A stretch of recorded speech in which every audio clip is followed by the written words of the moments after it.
నవరాత్రులు ముగిసి నేను గణపతిని భూలోకం నుండి స్వర్గలోకానికి చేరినప్పుడు దేవతలందరూ అడిగారు, గణపతి దేవా, భూమిపై 9 రోజులు బాగా ఎంజాయ్ చేశావు కదా. నేను ఒకసారి చిరునవ్వు చిందించాను. ఏం ఎంజాయ్ అండి, భక్తి కంటే శబ్దం ఎక్కువ చూశాను. ఉదయాన్నే నిద్రలేపే డీజే పాటలు, రాత్రంతా పల్లెటూరు పాటలు, హిందీ తెలుగు మిక్స్ మ్యూజిక్. నా పెద్ద చెవులు ఎంత మూసుకున్నా కూడా ఆ శబ్దాన్ని భరించలేకపోయాను.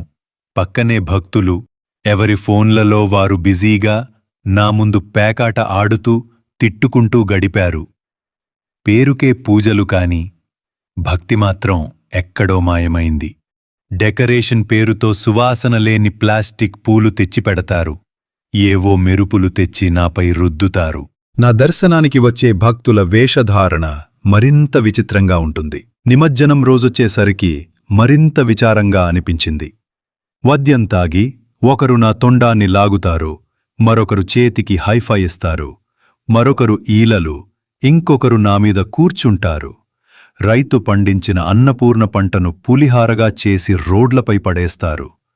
అన్నదానం పేరుతో వృధా ఎంత చేస్తారో చూస్తూ ఆకలి విలువ నా భక్తులకు తెలిసేలా చెయ్యి పరమేశ్వరా అని వేడుకుంటున్నా నన్ను నది చెరువుల్లో పారేస్తారు. కాని నేను సగం వరకే మునిగి అందరికీ కనిపిస్తూనే ఉంటాను. నా నుంచి వచ్చిన రంగులు, రసాయనాలు నీటిలో కలిసిపోతూ చేపలు, రొయ్యలు నీటిలోని అనేక జీవులను చంపేస్తున్నాయి. ఆ దృశ్యాన్ని చూసి నా హృదయం నిజంగా ముక్కలైపోయింది. పండగ అంటే ఇలా జరగాలా?